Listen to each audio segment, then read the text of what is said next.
There was a day after you finished beating me.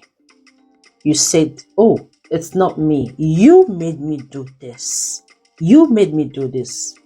I don't know why I did it, but you cost me. You made me to do this." Hi guys, welcome back to my platform. It's a girl here, Anita Brown. I hope you guys are doing great. Oh, this is a shocking update about our veteran Nollywood actor Emeka Ike and his divorce saga. Okay, yesterday I posted a video about what's happening, because Emeka Ike granted interview, speaking about his ordeal in his first wife. Like I said before, I told you guys he's married. He married his second wife, and they've got a baby girl together. So Emeka Ike was just granting interview about his divorces between him and his first wife. And I read for you guys again. If you didn't watch that yesterday video, let me just read again what the wife said, because the wife made mention of physical abuse that she got from Emeka Ike, her husband. And I'm going to read this again. She said, and this is part of the statement, the testimony she presented to the courts, okay, during their divorce time. And she said, "It was when my husband beat me mercilessly.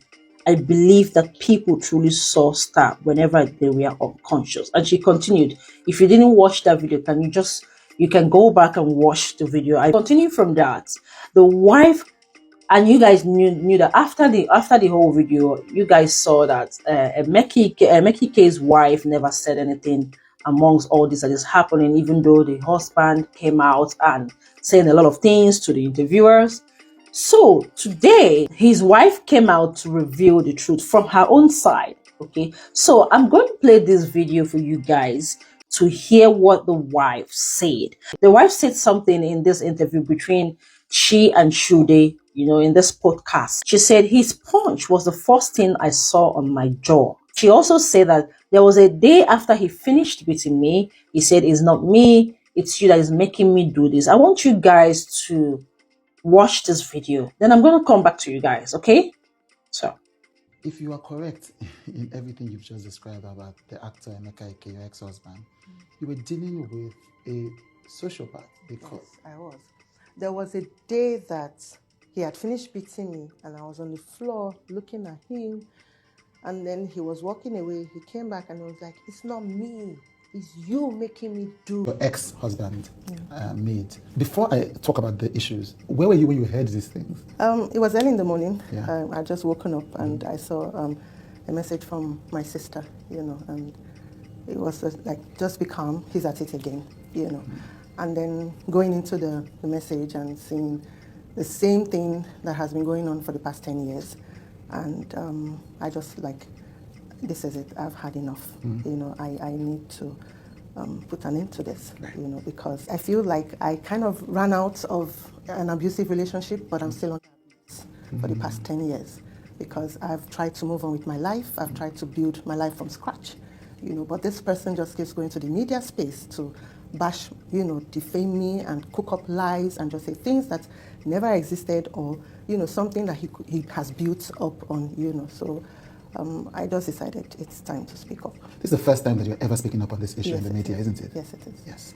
What we remember from this marriage as the public is, either in 2016 or 2017, we know that Emeka Ike was in court with you, yes, begging you not to go. Yes. Yeah. The news that we heard was that he knelt down in court and begged you, and his friends knelt down in court and begged you. No, that never happened. That never happened? Yes, that never happened. In court, he would always say that he would do the right thing. He would come to my family, and we would discuss and everything. And, they would tell us to go back and do that. And they would adjourn the case.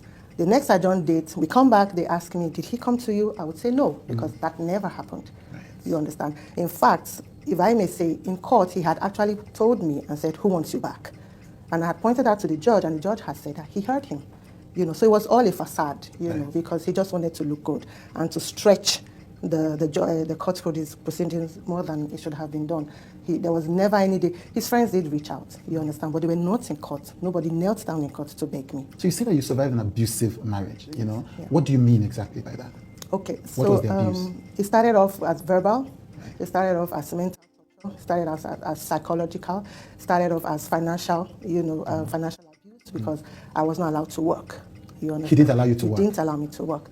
Actually, I wanted to be an actress. That's why I became his friend. I was modeling at that time. I just come out of secondary school. I was 18.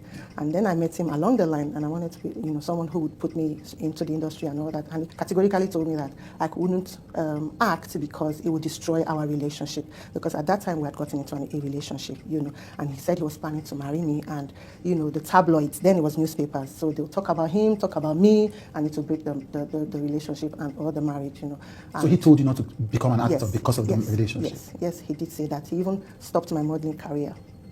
In fact, I had been approached by an agency to be sponsored for Miss Nigeria at that time. This was 1999. He also refused. He said he couldn't handle me crying if I don't win, things like that. And I had to go back to the agency to say my family didn't want me to do it. And then I went to my family and said the agency dropped me because I didn't know what to say to them, because he was saying, no, that I won't do it. You met him when you were 18? Yes. You got married when you were 19? No, we didn't get married till I was, I think, 23, going on 24. Right. I was already pregnant with our second child when we got married. In fact, I had to be the one to speak out, like, you need to do something because this is our second child. So I was already heavy, and I regret it. Why? Yeah, because even during the wedding, he came late from the state he was shooting at that time. They never blessed us. It was his older sister's husband who was stood in, and the wine changing and blessings and all that was done. All through, when we had collected the list from my uncle and given to him, and we were preparing on our side, and I was always calling him, oh, are you, in tune with your family on the list to get everything? His family came empty-handed. They didn't bring anything.